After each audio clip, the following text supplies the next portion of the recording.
Hi everyone, welcome to the second session of how to blog successfully.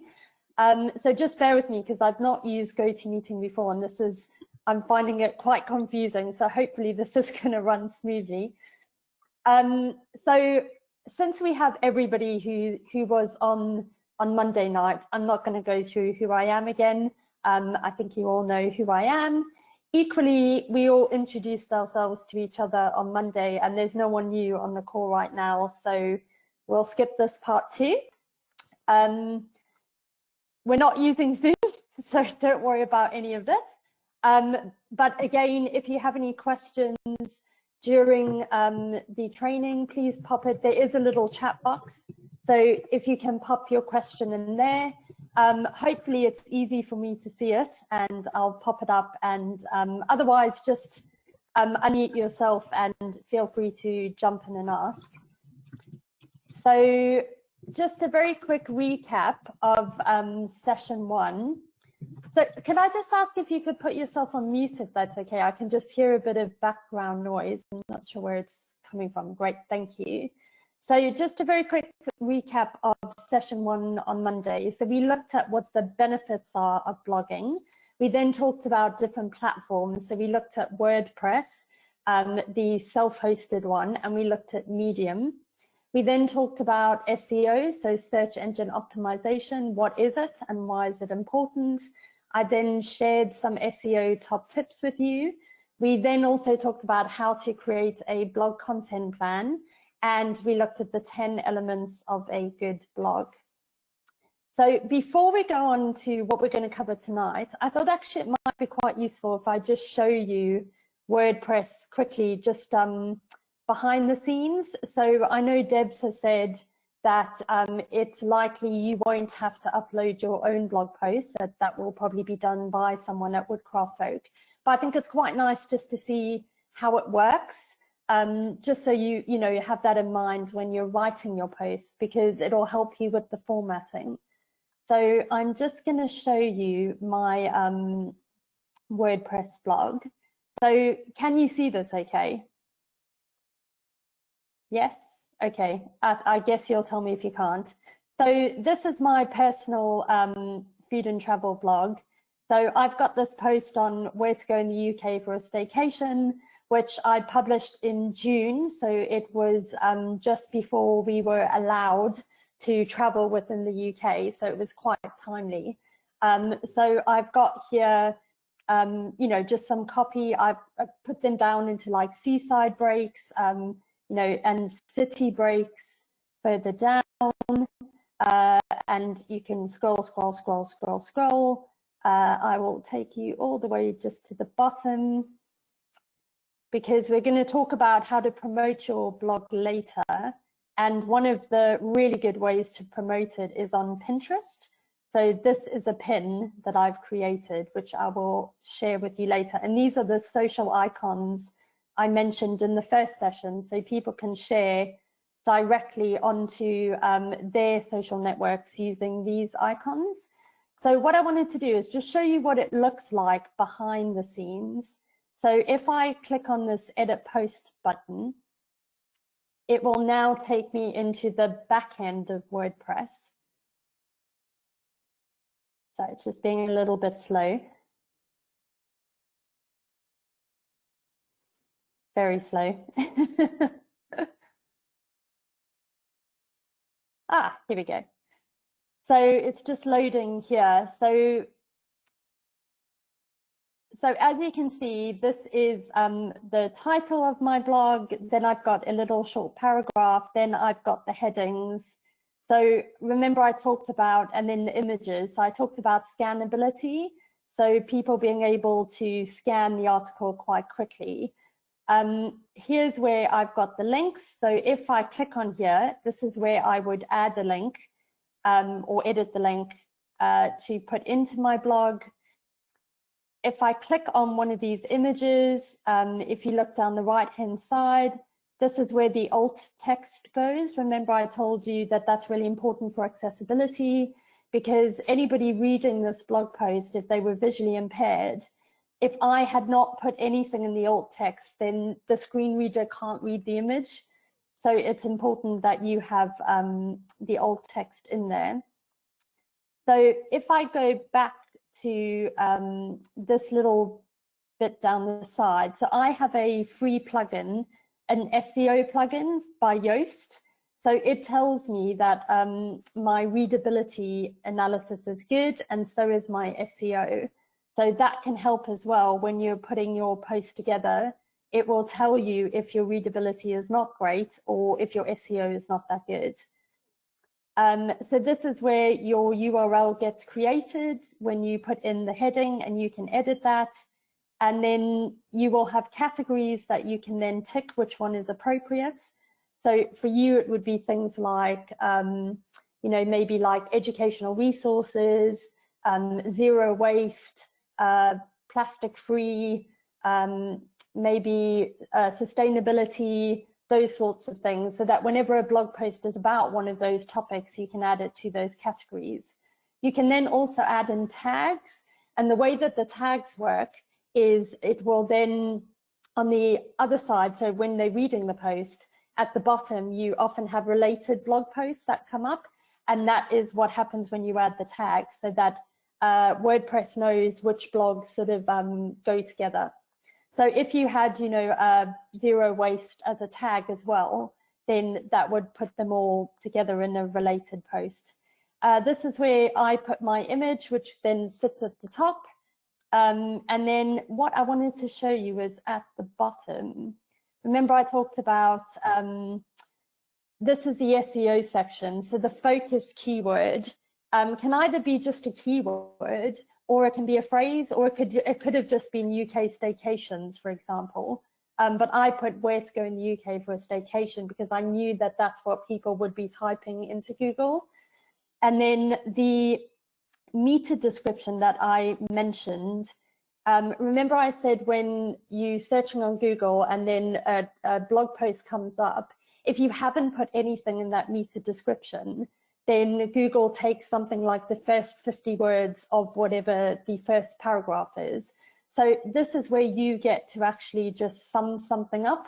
So for me, I put, you know, looking to book a staycation in the UK, choose from scenic coastal walks, quintessential British seaside towns, quaint cottage villages, and historic cities. So that already shows someone when they're searching that, you know, oh, actually, I was looking for a seaside town, so I'm probably going to read this post to have a look at what, you know, this person has suggested.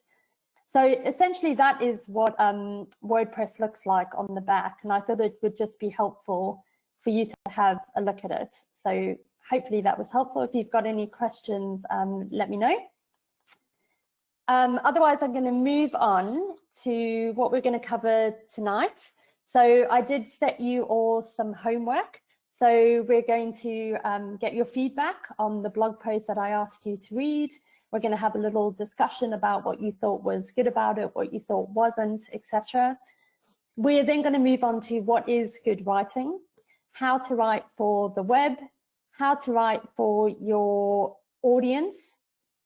I'm going to share some writing top tips, and we're going to have some exercises as well.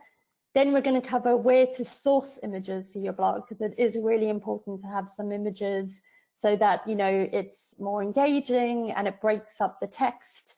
But it's really important that your images are not copyrighted. And then lastly, we're going to look at how and where to promote your blogs. We're going to talk about things like, you know, sharing it on social media, etc. So Colin, I saw you had a question, how does readability measure work? So that looks at the headings and subheadings, basically how you've structured the blog. So, so people can scan it, and that's how it measures it, to my knowledge anyway. So if I hadn't put in any headings or subheadings, my readability score would have been quite low. So I hope that's answered your question. So it's not a linguistic vocabulary analysis, like no. a word like quintessential. You know, it's not an uncommon word, but it's beyond some people, or they think, sure, whoa, that's what you get in the Times, not in the Mirror, or whatever it is, you know. I mean, yeah, no disrespect, but yeah, people no, of course, have limited yeah, verbal abilities, and I'm thinking particularly of age as well, you know, in terms of our audience. Yeah. To my knowledge, isn't the number of words in a sentence and the number of syllables in those words, and I can't remember how it all works. Yeah. That's a really good question. I'm actually not 100% sure, so I can look into that. But it definitely looks at scannability, so the headings and subheadings. But yes, you're probably right. It probably does look at sentence length. Whether it looks at words like quintessential, I'm not 100% sure. And the reason I say that is because it doesn't really suggest other words, if that makes sense, which makes me think it doesn't look at that. Also, I guess it doesn't really know who my reader is. So my reader might know what that word is, for example. So I don't think it's that intuitive. I think it is more about just headings, subheadings, and adding images probably to make that white space, and then sentence length. So just very quickly before we get on to the homework, again, I'm going to ask you, what are you looking to get out of today's session? So hopefully I cover all the points. So I'm just going to ask you all very quickly. So can we start with Josh? I'm not sure I know what your surnames are. So one of the Joshes, if you want to pipe up and say what you'd like to get out of today's session. Okay. Yeah, I just it'd be nice to kind of focus on the promotion side of things, because I know experience the only people who ever read my previous blog were my family, which was lovely. Right. Wasn't the point. Okay. Yes. Okay. I was supposed to be gathering an audience for someone who sponsored me, so that's just not. I see. Okay. Cheers. Yeah. Colin? Yeah, I think similarly, and yeah, just some more thinking aloud together really about the way to structure these, so that we, as I suppose we all ought to get into creating content at one point or another, but that we have a degree of homogeneity, although obviously individuals and individual voices, but perhaps comes back to what I was saying about readability and me wanting to get my head around the audience a little bit better than at the moment. Yeah. Okay. Great. Thank you. Emily, do you want to go next?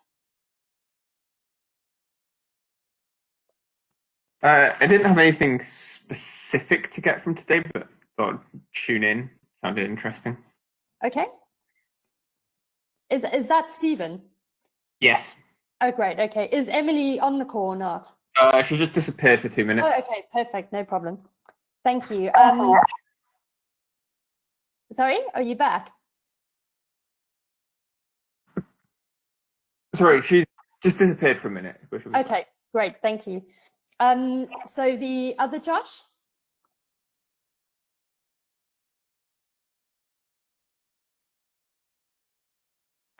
Is he maybe not there? His microphone's not working. Oh, okay, fine. Oh, you've put a. No, we can't hear you. Can you hear me now? Oh, now. Yes. Yes. Okay. Hey. So pretty much all the writing I've done for the last, like, at least 8 years or so has been technical writing. So I guess how to change your writing style for the audience, and specifically for like lay people or younger people would be interesting, just because I haven't had to think about that for a long time. Okay, great. Who have I missed? Oh, we've got some new people. Anne?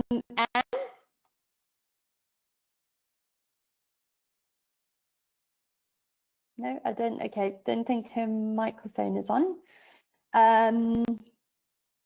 Haryati?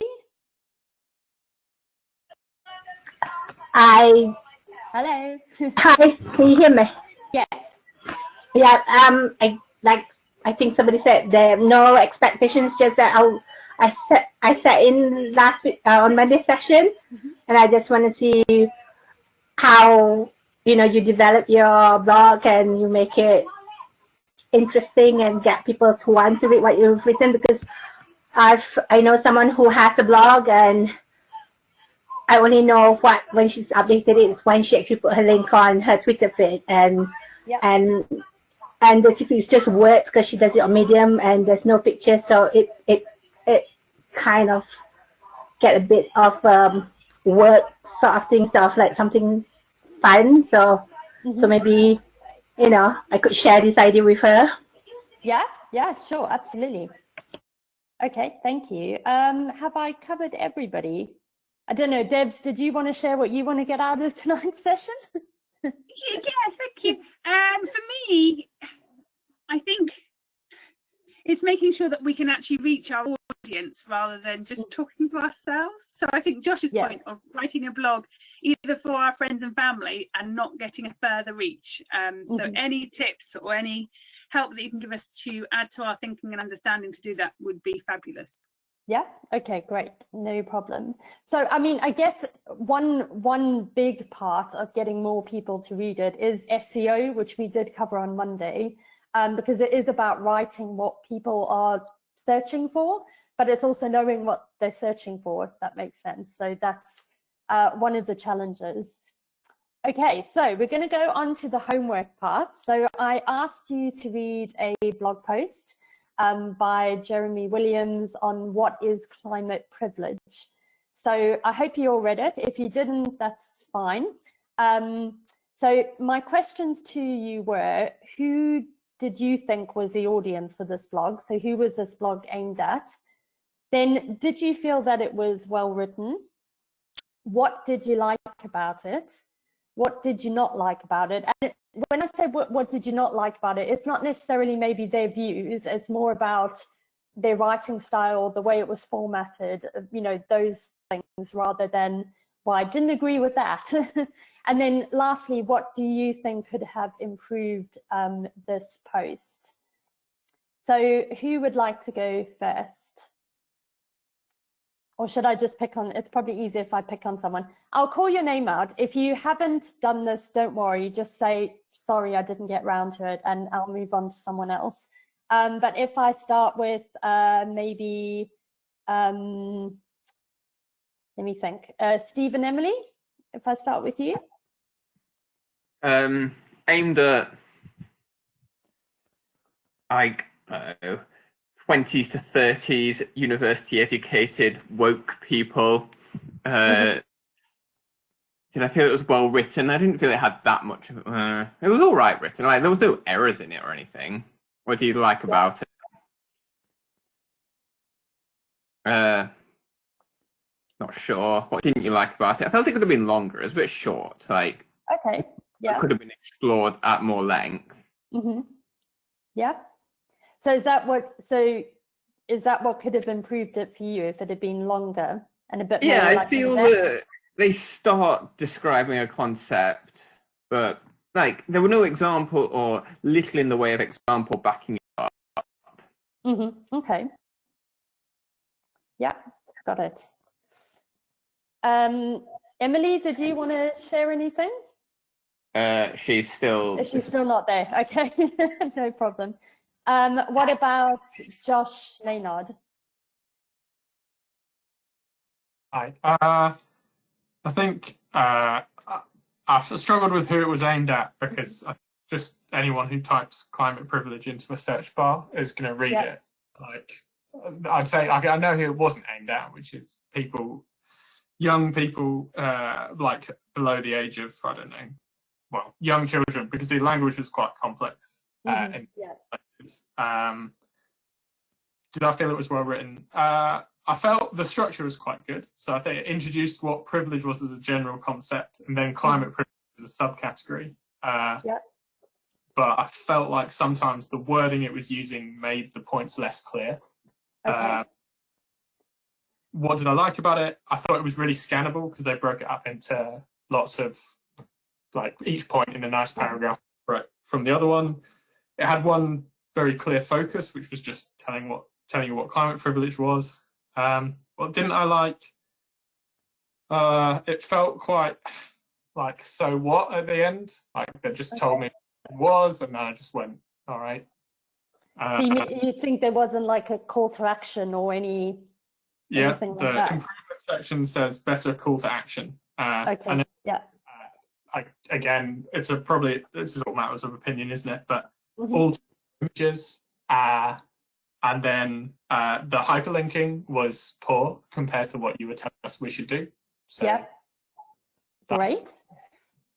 Good. Oh, that's brilliant. Thank you. Well, I'm very glad you were paying attention in session 1. Colin, I'm expecting an apple. Colin, would you like to go next? Yeah, I've had the privilege of meeting the author actually. Oh, really? Oh, brilliant. But just before lockdown at a conference in London where he was one of the speakers and we chatted during the lunch break. But anyway, and I've also read the book, which is in the sidebar of that page, which is book with Catherine Trebeck about the economics of arrival, which is a good book, by the way. But so I'm kind of used to his style, which is obviously, as some have already said, or aimed at kind of intellectual or well educated, the educated layman at least, if not an actual person who's really engaged. I think it's already pitching in a sense at concerned people, which there's nothing provocative. I mean, it's a little bit provocative, but there's nothing super provocative in the sense of a sort of hit you in the eye in the first couple of sentences kind of hook, that's some statement that's slightly outrageous. So in that sense, I thought, it's basically well written. He repeats the keywords quite a lot, so that's going to be there in terms of search engines and things. It's well broken into paragraphs. There are 12 of them in 766 words, according to my analysis. He also uses 13.5 point. If you copy it, and that's what Word told me it was anyway, which is about okay. Physically it was readable on the screen, at least on a laptop. His style is clear. Some of the sentences were short, often the first sentence of a paragraph. So although there were no headings, which I felt was a disadvantage, it wasn't that long, so it's not that critical. Well structured. The only thing I didn't like was there was one quote where he quotes somebody who I've never heard of, and there was no link, so I have no idea who he's talking about. Somebody called Rennie Edo Lodge. Well, I'm sorry. She's the author of Why I'm No Longer Speaking to White People About Race. Oh, okay. Well, you see, I'm not into that culture that much. I'm into economics and other things, not BLM and all that. So I'm not aware of that. I mean, all he needed to do was put a link to her blog or something, so I could. But otherwise, I'd have had to copy the text and Google it in order to find out, which I didn't bother.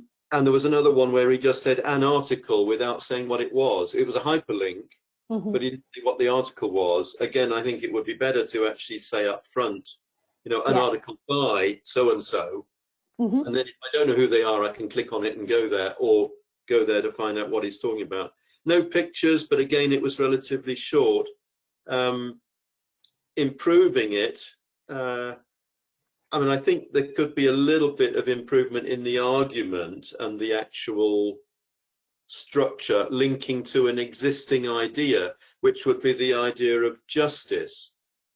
Where he talks about privilege. The privilege is a negative, he's writing about it in a negative sense. It's a positive thing for those who've got it, but it's a negative concept. Oh, you're privileged. I'm going to pull you down off the plinth, off the platform where your statue is. That's kind of the image, isn't it? Which is a rather negative overall theme. I think it would have been good to have had something more positive. And justice, at least for other people, is a positive theme. In terms of the call to action, his call to action was a bit weak at the end. It was well, you need to think about this as an idea. That was about it, really. Because you're guilty of it, probably, because you've got this far. You're capable of reading my blog, so you must be privileged. Kind of a little bit negative there, but that's my personal reaction. Okay, thank you. That was really in depth. Thank you very much. What about Hayati? Did you read it? Did you have any thoughts? I think what everybody has said so far, it's just that I find for a short blog, he took about, on the 5th paragraph, that's when he actually mentioned what he was going to talk about. I mean, giving the example is fine and everything, but it did take a while, and so there was like not more on what you could do about climate privilege.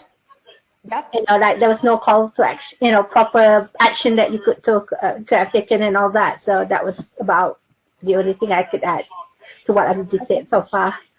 Great, thank you. Josh?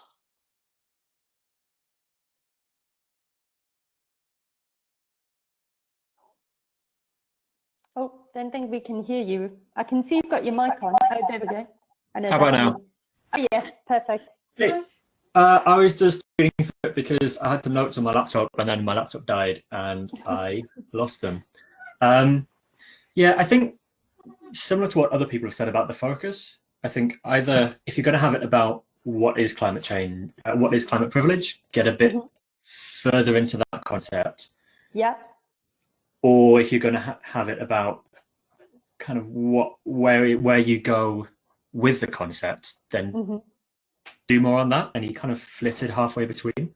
Like, I think there's some good stuff. I think, yeah, it just leaves you with a bit of a like, okay, like, and like, do you want to try and work out how it fits into the world more, or do you want to try and go and change it? Like, pick one. And the paragraphs were like nice and short. I like that, but I think it's a little bit long to not have subheadings. I think when you're scanning down it, because there's no subheadings and there's no pictures, it's kind of hard to pick up. Like, I think he does a good job of, like, as Josh said, like the first bit is like generally what is privilege, and here's some examples. Then what is climate privilege?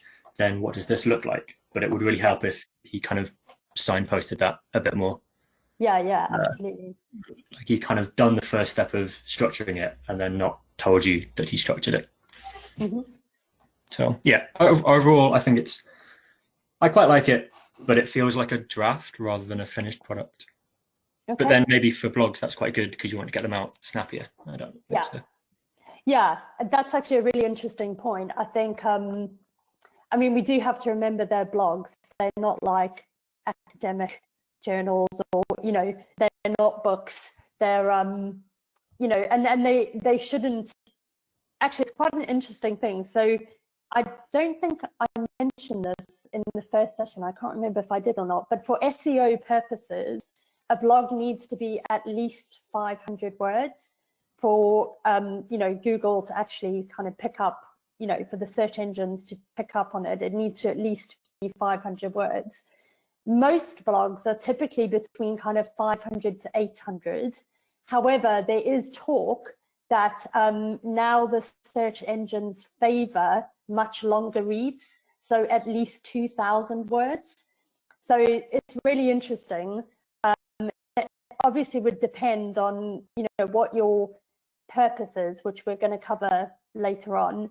But I think all of you have really, really good points. And I think for me, the main part about this blog is it doesn't have a structure to me. Like, it's not scanned. Sure, it's got short paragraphs, which is great, but has no subheadings. You know, I can't scan this article at all.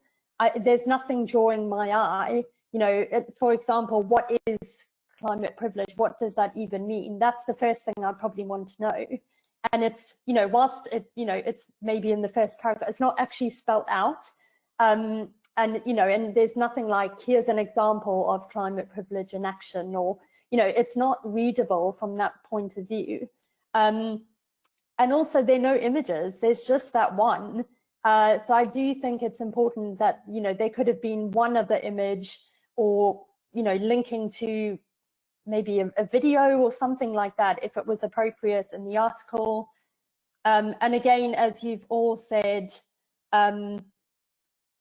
you know, there wasn't really a very strong kind of finish, like a call to action, or what do we do about this, or so what is interesting though is obviously people have engaged with it though, because there were lots of comments on this post. And usually the sign of a good blog is that people engage with it and they leave comments. So that is, you know, that he obviously is writing, I guess he has a very specific audience. And I think they are quite academic and quite, you know, informed. So potentially, you know, it's not that bad for them that there's not a lot of structure. And because he's well known, people are just willing to read the entire blog and not scan it. So those are a few things to kind of consider. But thank you all for that. I hope you found that useful, just having, you know, kind of analyzing a blog from the point of view of, you know, actually who is this written for, and what do I think about how it's written, and what do I like about it and what don't I, and what could have improved it. So we're going to move on now to what is good writing. So good writing has a very clear purpose, or at least it should do. It should be interesting or informative, well, interesting and informative, and, you know, potentially tell a story. It should be to the point and not rambling. Now, that doesn't mean that a blog post can't be 2,000 words and still be to the point, because as I said, you could, you know, for example, his blog post could have been way longer if he had wanted it to be. It's just that it needs to be quite succinct and not rambling or waffling, otherwise you're just going to lose the reader. It should be easy to read, and by that I mean it should have a good flow. So his, in my opinion, it was easy to read. They were, you know, fairly short paragraphs. He did vary the sentence length. He also varied the opening of the sentences, so, you know, it was quite easy to read. Also, good writing should have a voice, and, you know, his does. That is obviously his voice. And I think this is important in terms of all of you are going to be writing posts that need to be in your voice. So, you know, they need to have a clear, you know, your kind of voice, your style, and they should be sort of distinctive in that regard. So, you know, when people are reading the blogs, they'll know that, oh yeah, you know, this is definitely, you know, Josh, and that's definitely Colin's kind of voice, and not that it's like an organizational voice. Also, good writing should, of course, be accurate and authentic and error-free, so spelling and grammar.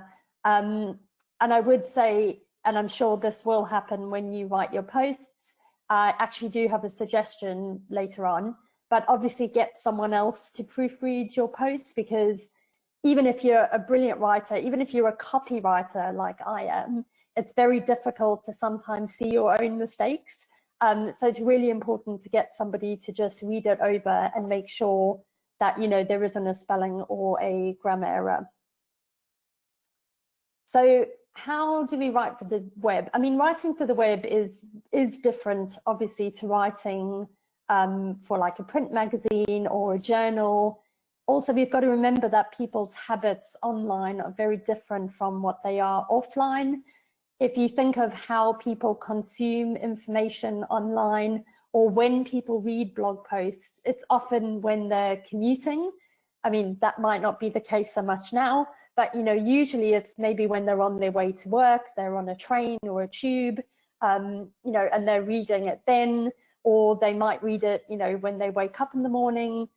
But, you know, people have very short attention spans, especially when you're reading things online. And if you think about if people are reading a blog post on their phone and they've got like notifications on their phone enabled, you know, they might have WhatsApps popping up and all sorts of things. So, you know, people's attention spans are quite short online. So I would say try to front load the most important information kind of at the beginning of the blog, just so that if for whatever reason they don't get to the end, you know, they've still seen the most important bits first. And that can also be call to action. So the action doesn't really, often call to actions are at the end of something, but they can also be towards the top and repeated at the end as well, just to make sure that, you know, the person has got what you wanted them to do in case they don't read to the end of the article. People scan and then read, or they leave. So that's what I thought was really interesting about the article that I asked, the blog post that I asked you to read, because you couldn't scan it. There weren't any headings or subheadings. So essentially you just kind of had to read it. So it's, I mean, personally, if he had hooked me in the first couple of paragraphs, I definitely would have read to the end. But if he hadn't hooked me in that first one, because I can't see what's coming up, I probably would have just left and not read the rest. So it's really important to remember when formatting about the way that people read online, that they scan and then read or leave. And, if you just have to look at like an article on, even The Guardian, for example, you'll see that they have headings and subheadings. It's very scannable, the content. So that's why headings, bullet points, images are really important, as I said, so people can, scan and hopefully read. And as I've already mentioned, the call to action, don't be afraid to put it also at the top or in the first paragraph, as well as at the end. So when you're thinking about your blog post, you really need to start with what the purpose is. So, what is the purpose of your blog? Is it to educate? Is it to maybe change behavior? Is it simply to showcase your expertise, or is it to inspire action? And of course, some of these there might be other purposes, and you might have more than one. So I just want to quickly ask you to do a very quick exercise on what you would say the purpose of these blog posts would be. So Steve, I took this from your one on Monday about small modular reactors. I did a little bit of research myself, and I came up with this headline: Are small modular reactors the turning point for a carbon-free future? Then the next one is, what steps can I take to help save the planet? And then the last one is, what is zero waste? So I want you to just quickly have a think of what you think the purpose of those 3 blog posts are, and I'll just give you a few minutes to think of them, and then we'll feedback. Oh, thank you. Steve, I think that Steve said, great title. Well, you can have it, Steve. You can use that one. I'll give it to you for free. It would make me read it. Brilliant. I mean, don't get me wrong, I have no idea what that really means. So, Steve, if you write that, I'll read it.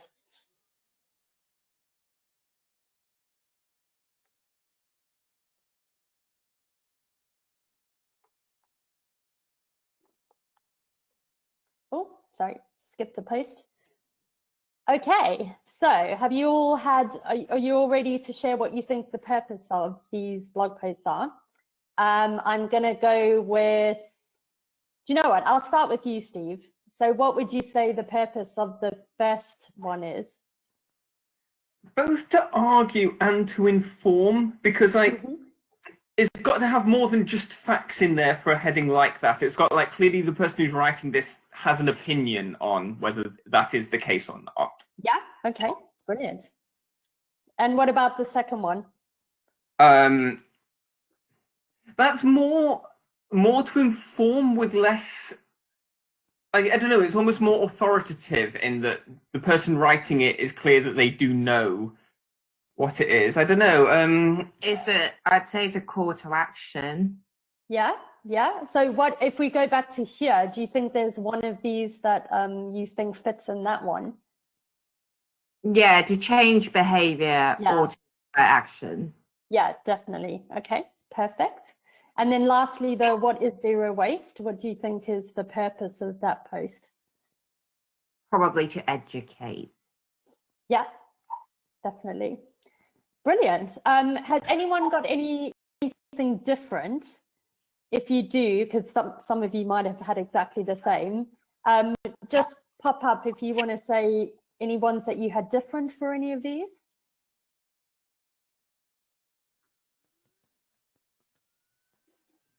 I'm guessing. I felt the first one was understandably very technical, so technical presentation really. Okay. It you know, it could be quite heavy on science, yeah, or engineering detail. Yeah. On the other hand, it might be written for a layman. So, I mean, the title, and maybe that's where the scanning comes in. That then, if they start to see really dense subheadings on, you know, something to do with efficiency or, you know, or something with really technology kind of words in it, science kind of words in the subheadings, that then hooks the techie people who are into that, and probably says to those who aren't, oh my goodness, this is too complicated. That's not what I want to know. I just want to know, are they safe? Are they going to produce waste for 1,000 years? Whatever, those sort of simple, more polemical arguments rather than too much detail. That's actually a really good point, Colin, because that is one of the points also of subheadings is, so the person who clicks on this, because they might be intrigued by this title, but as you say, and it would be the subheadings that might point out who the audience actually is, you know, because it could be, you know, simple as what is a small modular reactor, you know, what do we mean by carbon-free future, etc. Whereas if it's more technical, then, you know, very quickly the person reading it would be like, oh, actually, this is not for me, because it's not actually answering the questions I had. Or it could be, oh, this is exactly what I wanted to know. So I mean, I think that actually applies for number 2 and number 3 as well, in a sense, because those could be pitched at very influential or powerful people, or even business people, like zero waste. Well, what's the context of the blog? Is it home zero waste and not throwing out a whole grade bin of stuff to landfill or incineration, or is it about business, circular economy issues and that kind of thing? Yeah, with more of a business oriented, I mean, small businesses maybe, or something like that. So you might want to have a different title, actually. Yeah, so I put that title. That, you know, I put that title thinking of the audience in mind, as in the young people. You know, maybe 9-year-olds don't know what zero waste means, and that's probably what they would just type into Google. What is zero waste? But you're right. So someone who was thinking more of business might, you know, then the article could be, you know, what does zero waste mean in a business context, or something like that. I found it interesting that they're all questions. Yes.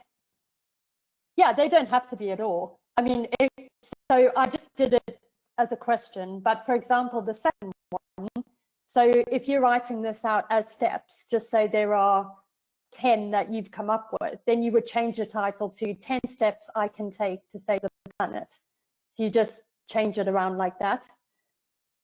And again, so the first one is a question, but again, if you think it is the turning point, then you would say, you know, small modular reactors are the turning point for a carbon-free future.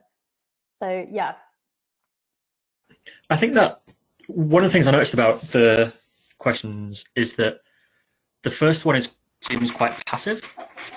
It's kind of talking about an inanimate object, and it's going, is this a property of this inanimate object? The second one is way more active. It's talking about persons, and it's an action, not just like a property of a thing. Yeah. And as people have said, the first one is clearly just like educational, and the second one is clearly like an organizing thing, like a call to action. But the third one is a quite passive language, but because it's something that a lot of people can identify with, like everyone has waste, everyone has a bin. Like it's passive language, which implies it's just educational, but because it's very, people can identify with it, it could be organizing. And I think what you said about changing the language of the first one from are small modular reactors the turning point, that's just like here's some information. If you changed it to small modular reactors are the turning point, that's a lot more active.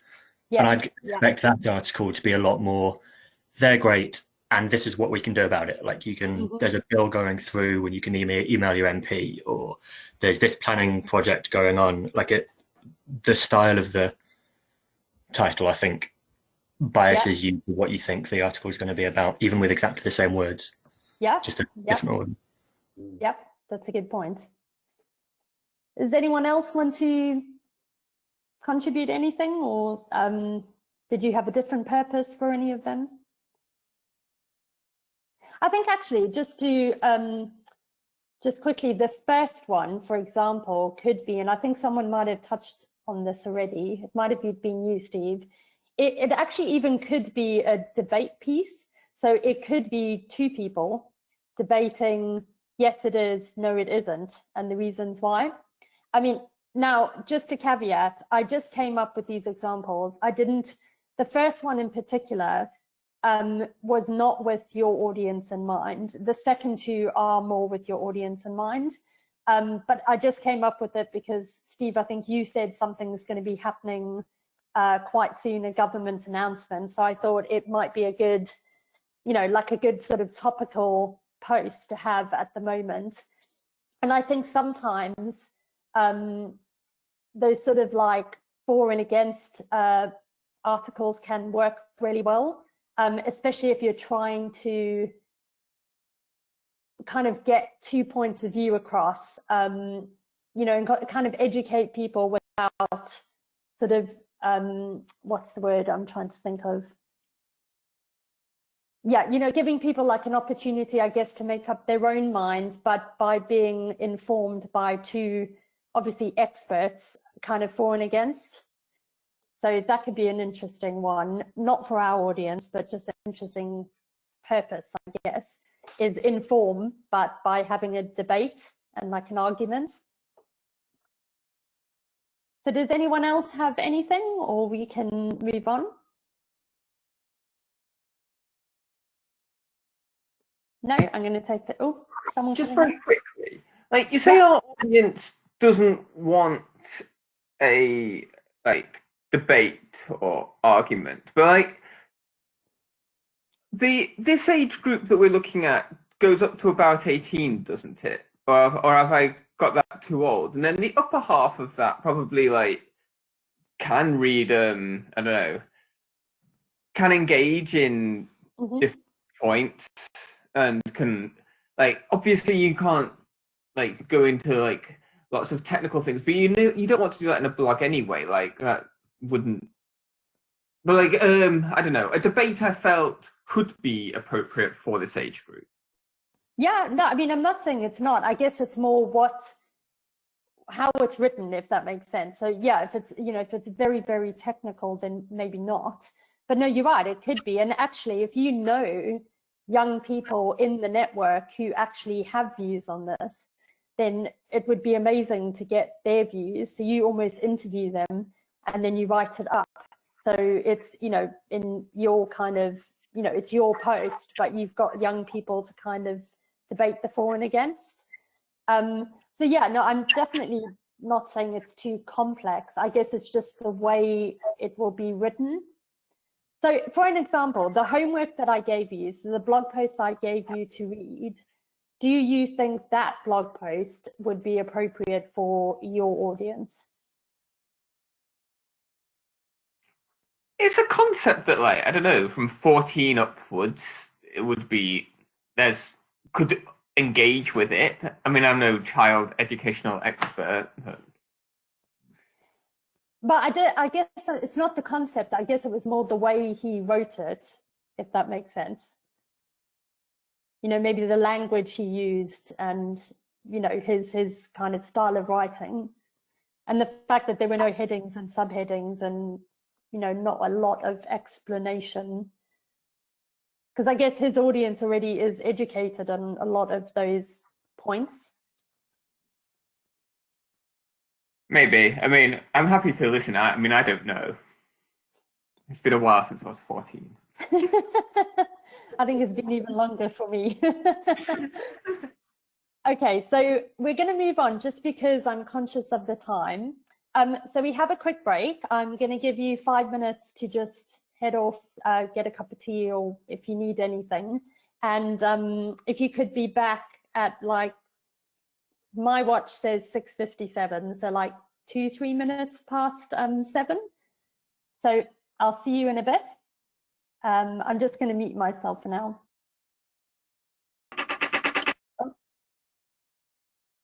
Okay, so now this bit is the tricky bit, how to write for your audience. So I thought this would be helpful for you to know. So in 2011, a government survey of adult literacy skills found that 1 in 7 adults, oh, sorry, my screen keeps popping up, found that 1 in 7 adults in England have literacy levels at or below level 3, and level 3 is equivalent to literacy levels at age 9 to 11. So that's really interesting to know. And then according to Seo Voice, which is a charity, The Guardian has a average reading age of 14. So people who read The Guardian have an average reading age of 14, and The Sun has an average reading age of 8. So whilst this might sound great in a way, because it's like, well, just aim to write for 9-year-olds, which is your target audience anyway, isn't it? 9 to 18. But because a lot of you are obviously very academic and you work in a field that's quite technical, that's not necessarily that easy. So I've got some tips that will hopefully help you. So one of my top tips is going to be, honestly, to research and read other blogs that are aimed at the same audience. So I did a little bit of research. The first 2 are actually American, but I still think, you know, we do, whilst this project is UK, remember when we said in the first session, a lot of your content will actually be interesting to any young person around the world. So, you know, some will be focused on UK, you know, maybe policy or specific projects, but, you know, something as general as, you know, what 10 steps can I take to save the planet is really kind of aimed at anyone, no matter where they are in the world. So I do think if you can read some of these other blogs and, you know, National Geographic Kids, for example, I think it'll give you a good understanding of how they write for that audience. So that's one of my top tips is, you know, try to read 1 or 2 blog posts a week and just get kind of familiar, I guess, with the way that they write and maybe the language that they use and the way that they explain concepts or technical terms, how they manage to do that in a way that young people will understand and engage with. I also think it's really important, and we did mention this in the first session, to really ask your audience what they want to read. You know, because there's no point writing blog posts that no one wants to read. So I think it would be really good to, as we discussed, using social media and also obviously Woodcraft folks, so their social media channels as well as their groups. So I think, Lauren, you said something in the first session about you could like speak to some of the leaders and, you know, maybe give them a set of topics or have a discussion in that group about, you know, we're launching this blog and, you know, this is the kind of things we're going to be talking about. You know, what would you really like to know, and get some content ideas that way. I also think it's really important to look at other really successful young people who are bloggers and activists in this field. So again, I've got a few from you that I researched on Instagram. So a lot of these activists, they don't necessarily have a blog. Not all of them have a blog. They, you know, use Instagram sometimes in a way as a blog. So if you look at some of their posts, you know, they might have quite a lot of information in the caption. So as I said, they don't all have blogs as such, but it's more about what are the issues that are important to them as young people? How do they talk about these topics? What is the language that they're using? You know, and I think that would be really good.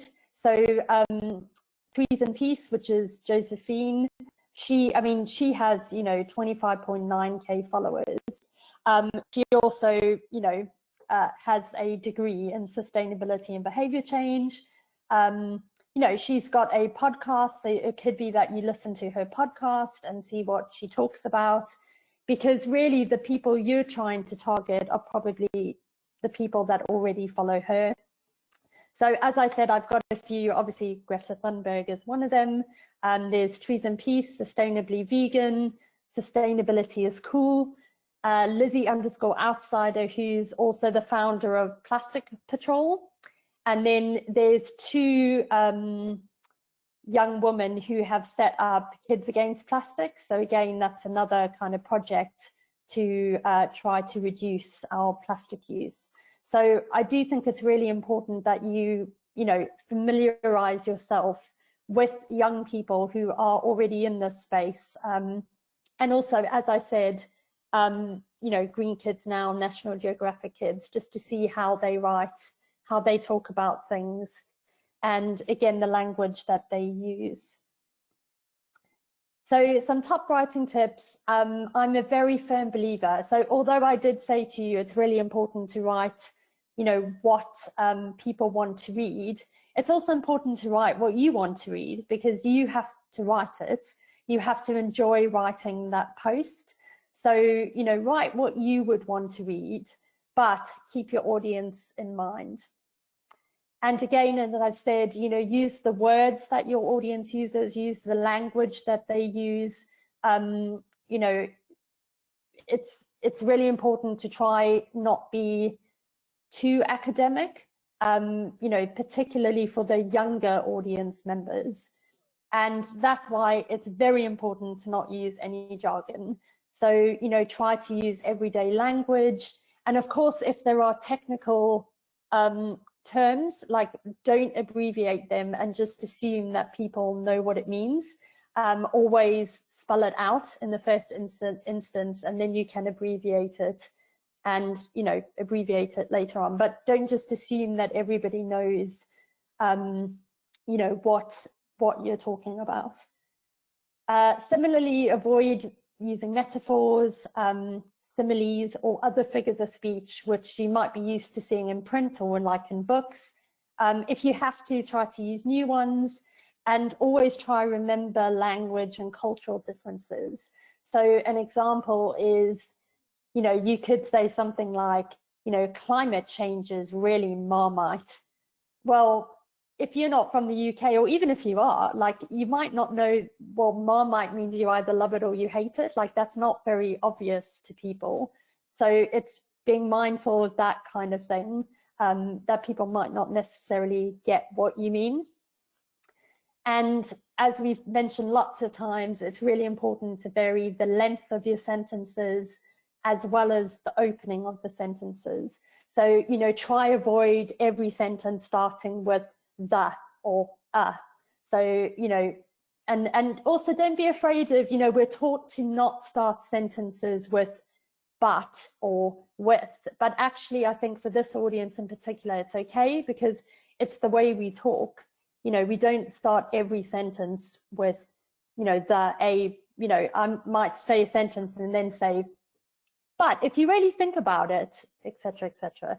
So, you know, write in everyday language.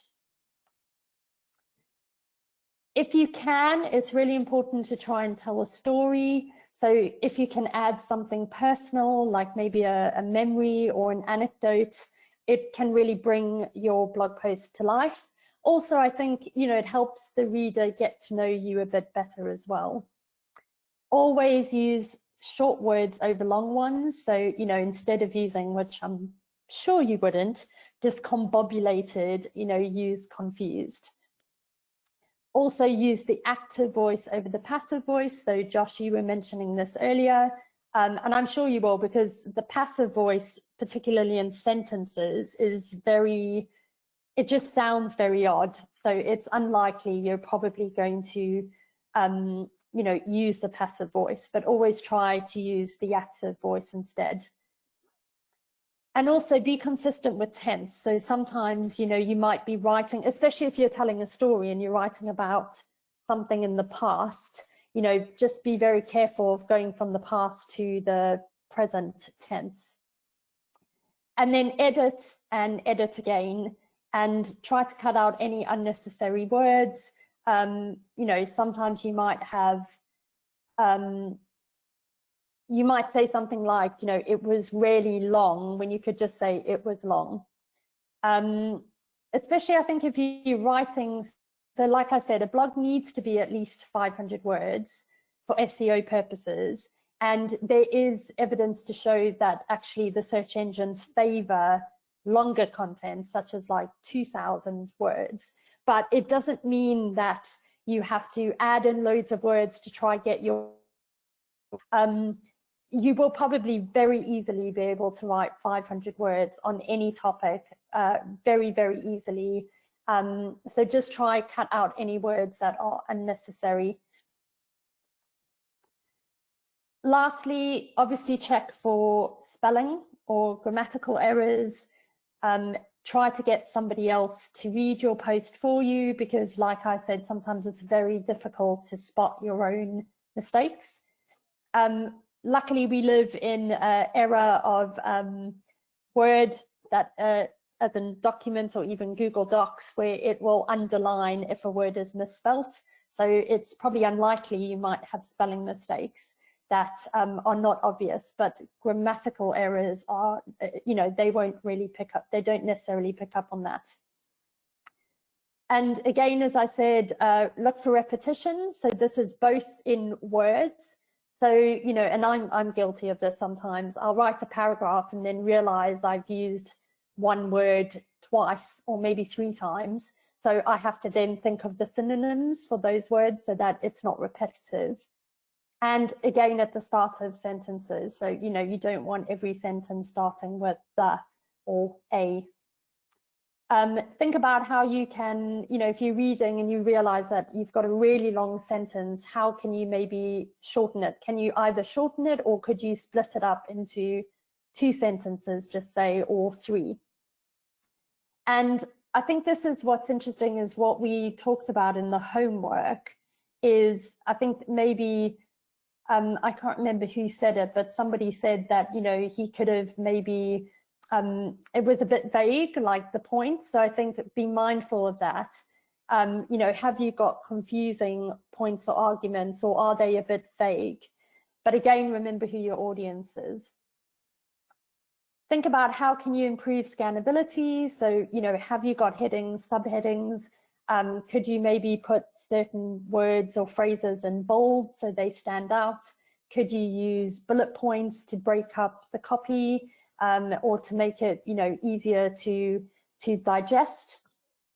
Think about where you could have an image or a graphic that not only just adds that white space, so to break up a lot of copy, but could it actually help the reader's understanding? So I think it was you, Colin, who said in the first session, you know, if you had like a blog post that was quite philosophical, you know, it's quite difficult to think of images that would, you know, kind of work in that blog post.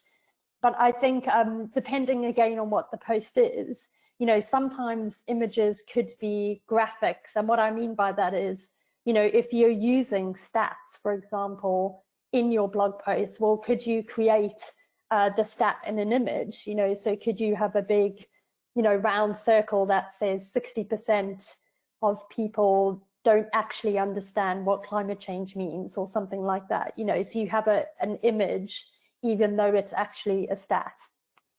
Or you could have like a bar graph if, you know, you've got some sort of research that you want to share. And then also think about anywhere where an example could add color. And I think that's quite important, because it is good to make the blog post a bit more sort of interesting and just, yeah, colorful. So the top tip that I forgot to say is actually, and I really recommend you do this, especially if you're, you know, you've never really written a blog post before, or, you know, is actually to edit someone else's post. So I think when you come together to discuss your content plans, maybe it could be that you buddy up with somebody else and you check each other's posts. So you'll check it for all of these things. And I think it'll help you to kind of to have like an editor's hat on will then help you improve your own writing, because it's quite easy to be, what's the word I'm looking for? Sorry, I can't think of words tonight. Not critical, constructive. It's quite easy to look at someone else's post like we did in the homework and be quite constructive, but sometimes it's difficult to do that with our own writing. So I really recommend maybe buddying up with someone and editing their posts and offering feedback. So Colin, I think you had a question. Is there any illustrators in the group? Hopefully, that would be great.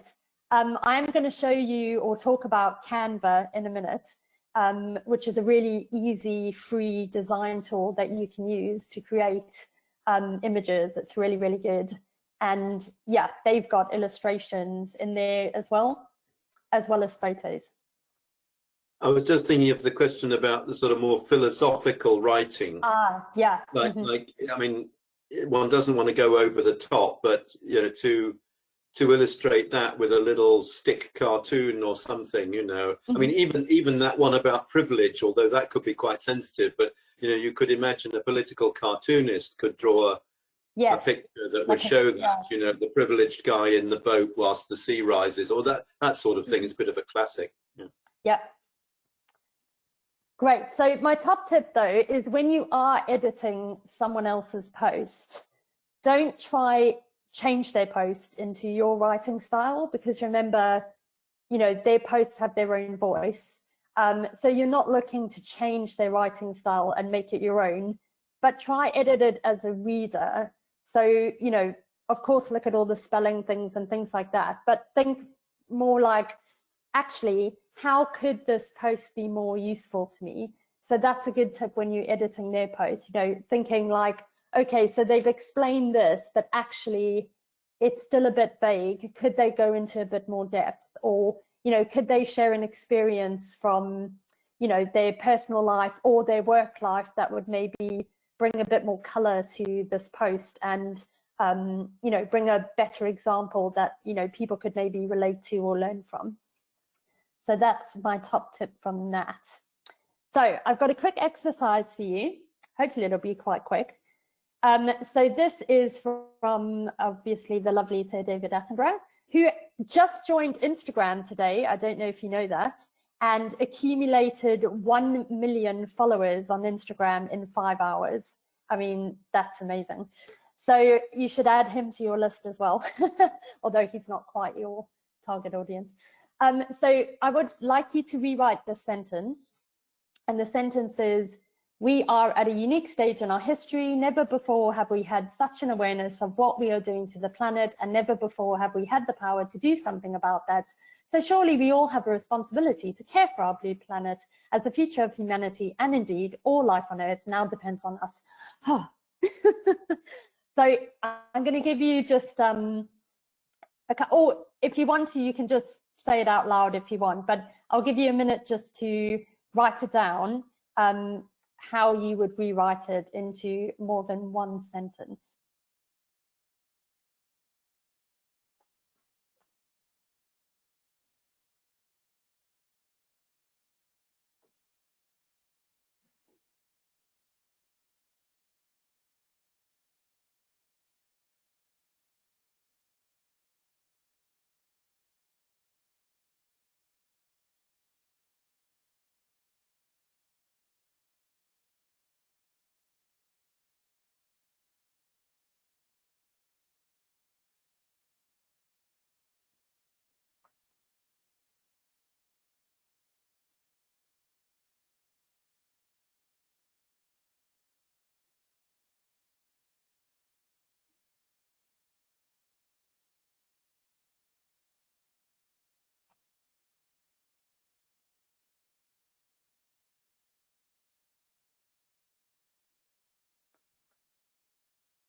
When you finish, can you just put done in the chat box?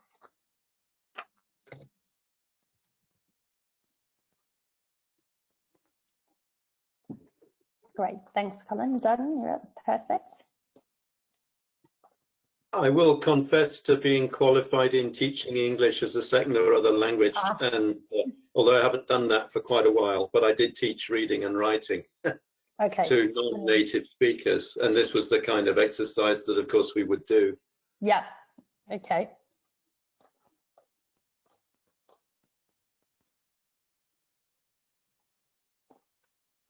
So I'll just give you one more minute to finish that.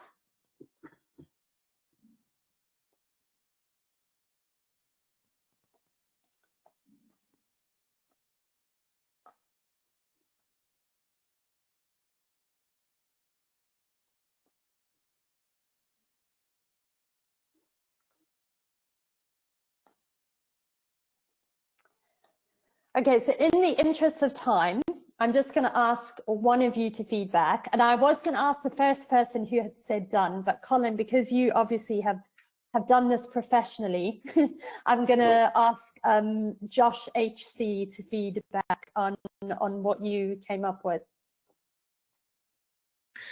Hey, so given what you said before, I try not to change it that much. So up until the surely we all, I just took out the connecting words to make it a bit punchier, because the first part is very statementy. So to make it punchy, it was, we are at a unique stage in our history, full stop. Okay. Never before have we had such an awareness of what we're doing to the planet, full stop. Never before have we had the power to do something about that, full stop. And the last bit is more of an appeal, like it's less I'm telling you something and it's more I'm trying to get you to do it. Okay. So the kind of punchy statement doesn't fit as well with trying to get someone to kind of engage with you personally. So that last bit I just left as a full sentence. That, like, surely we all have a responsibility to care for our blue planet as the future of humanity, and indeed all life on Earth now depends on us. Yeah. Okay. Great. So you have split it into what, 4 sentences? I think it was. 1, 2, 3, 4. Yeah. Yes. Okay. Great. So I'm going to share with you the original quote. So you basically have done almost all of it. I mean, in the way that he actually wrote this. So we are at a unique stage in our history, full stop. Never before have we had such an awareness of what we are doing to the planet, and never before have we had the power to do something about that. Surely we all have a responsibility to care for our blue planet. The future of humanity, indeed all life on Earth, now depends on us. So you got very close, and yours is perfectly fine. So it's just, breaking up that very, very long sentence into shorter ones, but also the varying sentences. So obviously the first one is very short, the second one is longer, then the third one is short again, and then the last one is a bit longer. So it's that varying. And also, if you notice, every single word of the sentence starts with a different word. So we, never, surely, the, so it varies that as well. That's great. Right, next exercise, this should be very quick. I'd like you to replace the red word with a similar one. So the first one is, I will assist you in any way I can. This medicine will alleviate symptoms. The match will commence at 3 p.m. You will forfeit your deposit. The machine has 16 components. We need to make some modifications to this document. So I'll give you probably a minute or two to do that. And then I think there's enough of you to each feedback on one of the sentences with the word that you've, wow, Josh has already finished. That was very quick. Does it have to be 1 for 1, or could it be like 1 for 2? No, one, just one word. Okay. So just replace the red one with one other word.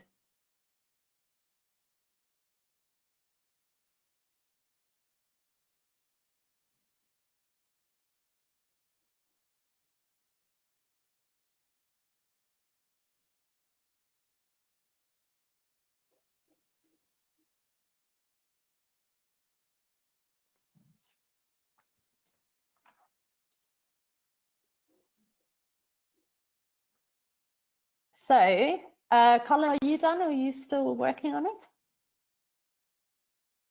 it? I did it okay. Whilst we were reading it out. Oh, right, okay. Hayati, have you finished? Yeah. Yeah? Okay, perfect. Okay, so Hayati, I'm going to ask you to do the first one. So what word did you replace for assist? Help. Yeah, perfect. Colin, what did you choose for alleviate? Relieve. Perfect. Love it. Josh Maynard, what did you choose for commence? Start. Yep, great. Emily, what did you choose for forfeit? Lose. Yeah, excellent. Steve, what did you choose for components? Parts. Excellent. And then lastly, Josh HC, what did you choose for modifications? Changes. Excellent. Brilliant. Really good. See, I think this is quite helpful in especially for the younger target audience to think of, you know, when you're reading back your post, maybe looking some of the words that you're using and thinking, actually, is there a simpler word that I could use and replace it instead? So, you know, alleviate, for example, you know, relieve is much, much better, or commence, start, etc. Modifications, changes. So well done, everyone. So we're going to move on to, actually, before we go on to this, is there anything else around writing? Because now we're going to talk about where you can source images, and then we're going to talk about how to promote your blog posts. So did anyone have any questions or any other maybe observations or advice? British English. Ah, okay. So yes, I would say yes, because you're basically because Woodcraft Folk is a UK organization, and your audience, even though anyone around the world could read a lot of what you're probably going to write, I think it is important to use British English, yes. So, you know, organization with an S, not a Z. I think also house style, you know, you could probably follow like the Guardian house style. They have it, I think, publicly available. Yes, so yeah, good point, Colin. So if you are using a spell checker on Microsoft, they often default to the US spellings. So you might want to just go into your settings and change it so that it picks up UK and not US. So good point, thank you. Does anyone else have anything before we move on? No? Okay. So as I've mentioned lots of times, images are really important. One, to add that kind of white space, so just to break up a lot of copy, but also they're just really good to be, you know, visually appealing. And also they could potentially help explain a concept, for example. But it is really, really, really, really important. And obviously, if I were writing a blog post, I would just use one really. It's really important to not just go onto Google and search for an, you know, like nuclear power plant and then see what comes up on Google and choose the one you like and use that, because chances are probably 98% that image is copyrighted. And whilst you might think, well, no one's ever going to find out I used this image in a blog, you would be wrong. I know quite a few people that have used images off Google, and then they have had the owner of that image, so whether it's maybe a photographer or it's someone like huge like Getty Images, have then contacted them and given them an invoice. So sorry, Emily, I'll come back to, or maybe it was Steve, I'll come back to your question in a minute. So it's really important to not use images off Google. Luckily, there are loads of free websites where you can find images to use that are free, and also free as in you don't pay for them. They're also copyright free, so you can use them and not have to credit the photographer or the owner. And you can also do what you want with that image. So you can crop it, you can add a filter over it if you wanted to. You know, you're basically free to do whatever you want with those images. So where you can find them, so one is Canva. So Canva, have all of you heard of Canva at all? Are you familiar with it? Yes, no? No, okay. So Canva essentially is a design tool. It's free to use. So if you've ever heard of Photoshop, it's kind of similar. So it allows you to create images for social media. So they already come in the correct sizes for social media. So annoyingly, Facebook, Twitter, Instagram, they all have completely different image dimensions for their platforms. So it means that if you want your image to look the best that it can on that platform, then you have to do it in their image dimensions. And that can be a real pain. And also you have to know what those image dimensions are. Well, that's all inbuilt into Canva. So when you log on, if you know that you're creating an image for Twitter, for example, you click on Twitter and it comes up then with the dimensions that your image needs to fit into. Then on Canva, you can also use, they've got loads of free photos. You can just put in a keyword search. So you could put in, you know, the sea, and then it would bring up all the photos of, you know, the sea, or maybe even turtles, or, you know, coral and all that kind of thing. They also have icons. So they have, you know, like the world as an icon. So think of like the globe. You could also put, they've also got illustrations. So they've got lots and lots of things that you can use. So there is a free version for everybody, but within that free version, there are some pro elements that you need to pay for. However, charities get the pro version for free. So I don't know if Woodcraft Folk already has Canva or uses it. Maybe Lauren, if you know, you could let us know. If you don't, it might be worth getting Canva and then applying for the free version, just because it gives you a lot more photos and illustrations, etc., that you wouldn't have to pay for. Then there is another website called Unsplash. So, oh great, Lauren says they do have Canva. So there's another website called Unsplash, which is basically a collection of photographs by photographers around the world who are happy for you to just use their photos. And again, there's a keyword search, and what they do is they have collections. So if you put the keyword environment, it'll come up with a whole collection, and it could be trees, nature, water, etc. And then there's another one called Pexels, which is very similar. So I really recommend that you use those when you're looking for photos or images for your blog, and not Google.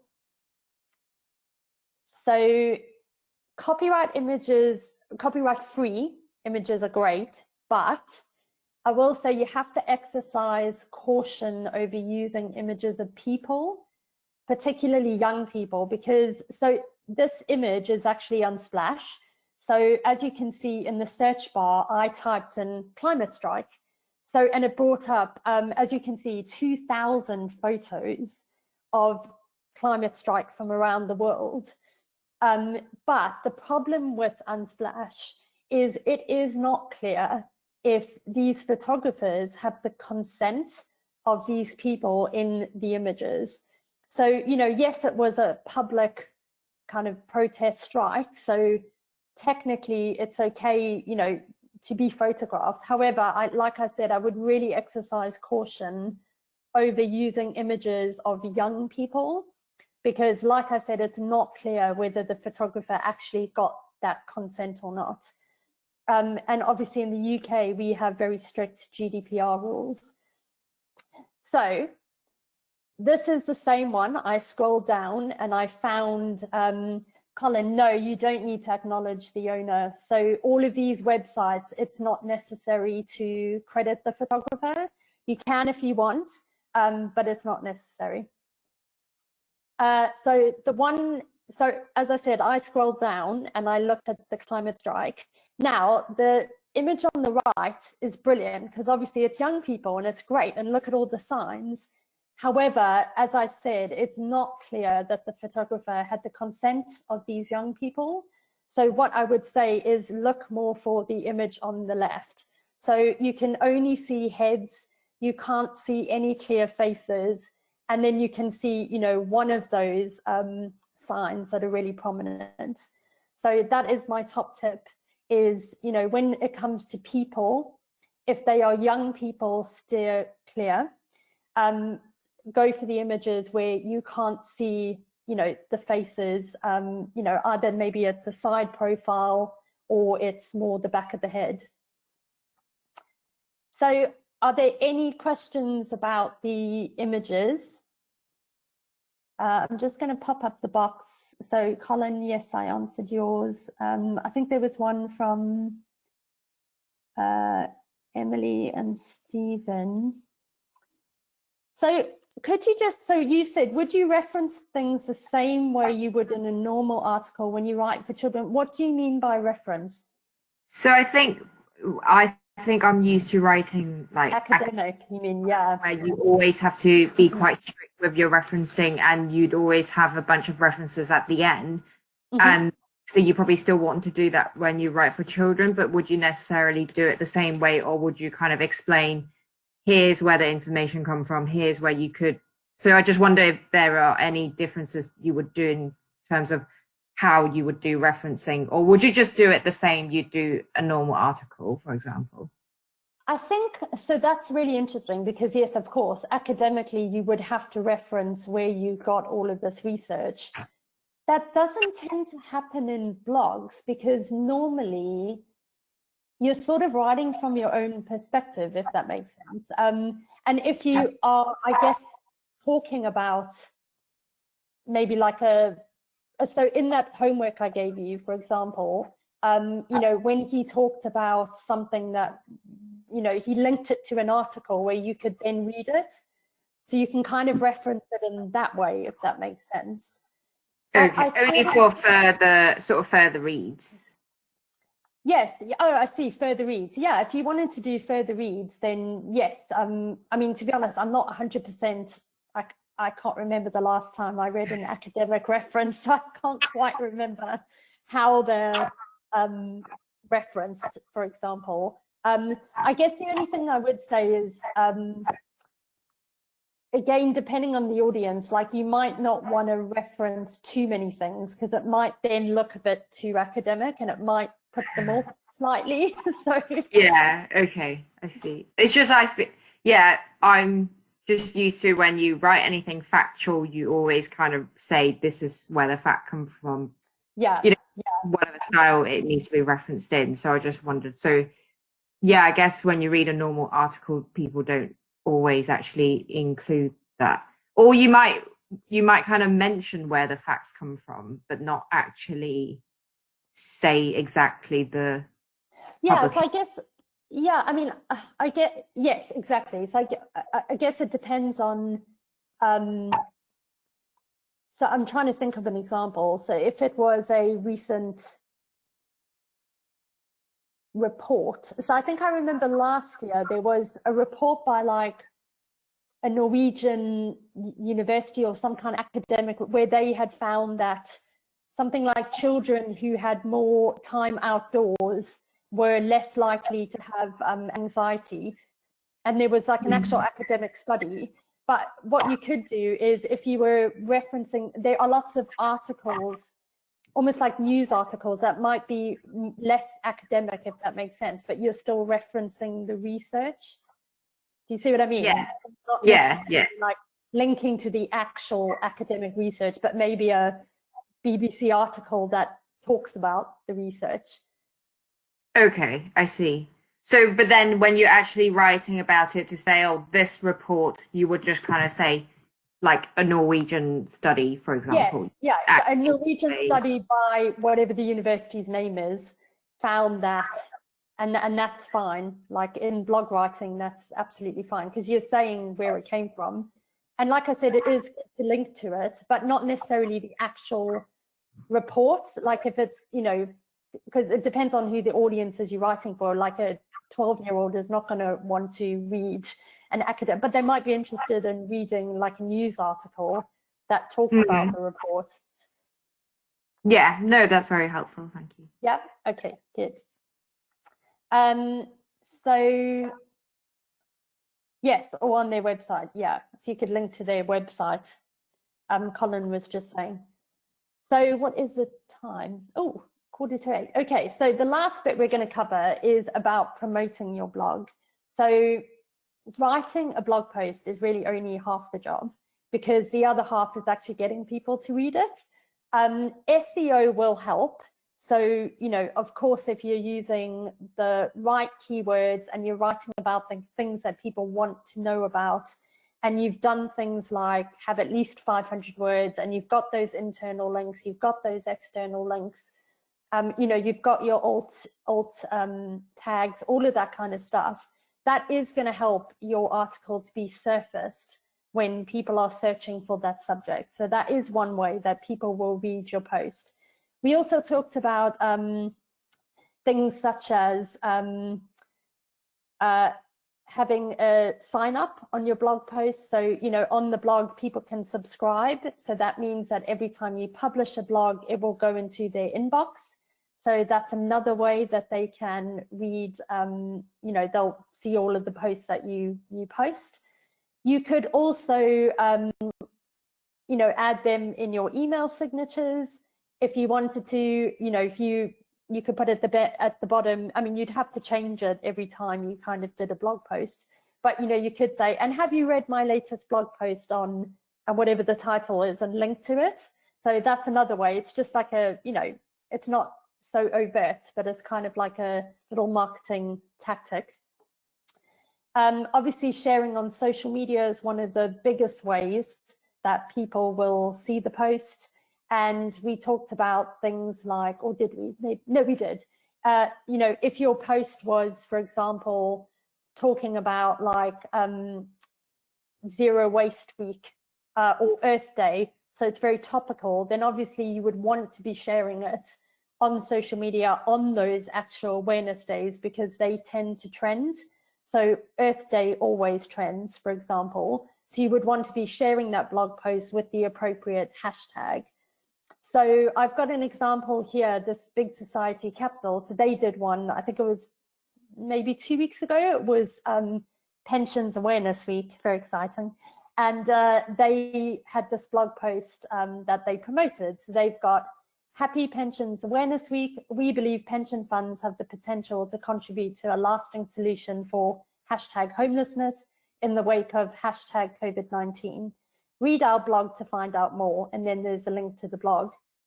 And then they've tagged in Pensions Day, and then a hashtag for Pensions Awareness Day, I think 20.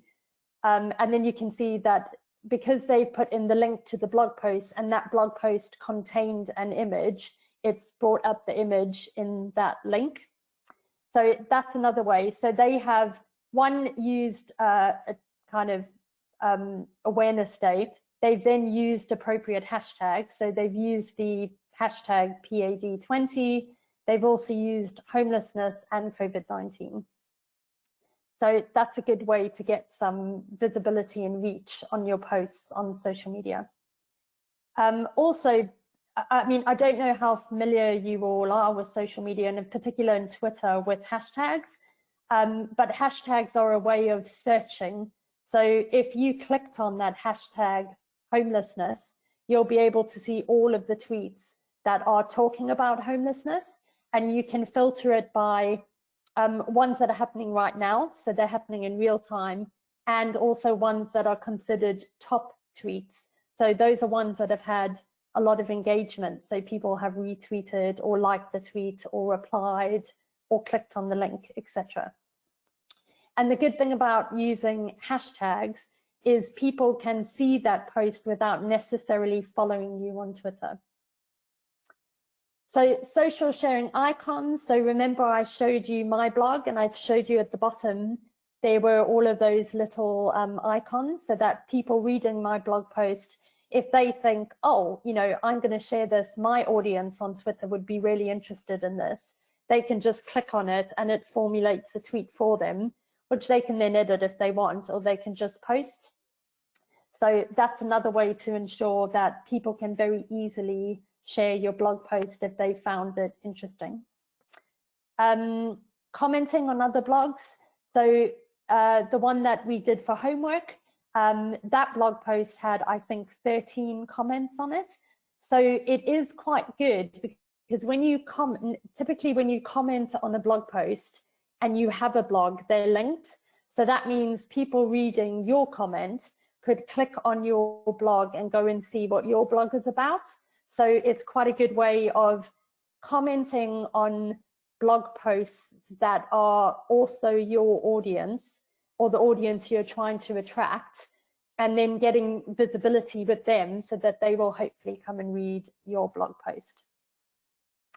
And then outreach, that's really about just asking people or organizations to share your blog. So, you know, if you have, I'm trying to think, let me think. I mean, just one I can think of right now. Just say, so Woodcraft Folk is sharing a tweet about one of your blog posts, and it's about Earth Day, and maybe it's resources, and it actually includes maybe WWF and Friends of the Earth, for example. They're mentioned in the post. So you can then tag them in your tweet and hope that they will retweet it. But you could also just message them on social media and say, you know, we've actually mentioned you in this blog post. You know, we hope you'll share it with your audience. And sometimes they will, and sometimes they won't. I think there's a question from, let me have a look.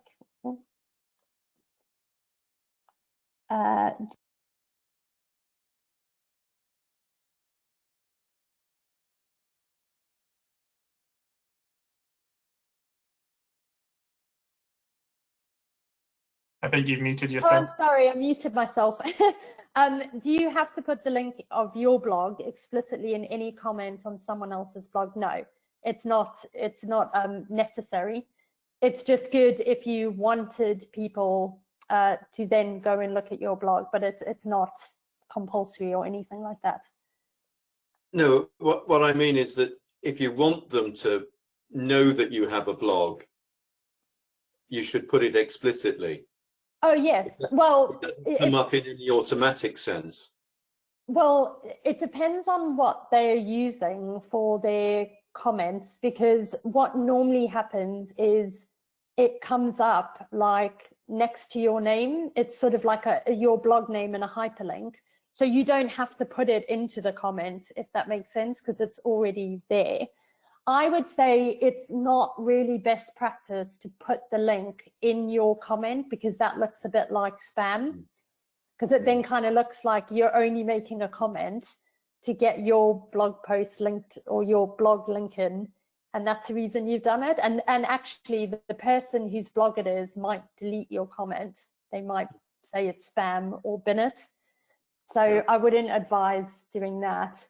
I mean, the only way it could be okay is if you maybe disagreed, or you had something else and you are just referencing, you know, you could say, oh, I actually, I disagree with that point or something, and you know, I explain it in this blog post. I think that's okay.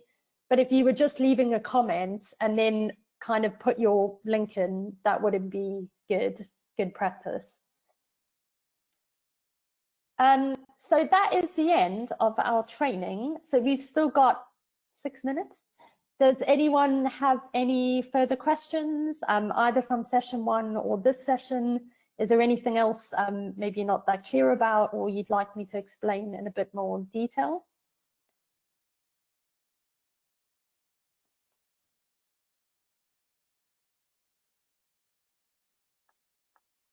No, doesn't look like it. If not, well, we finished 5 minutes early tonight.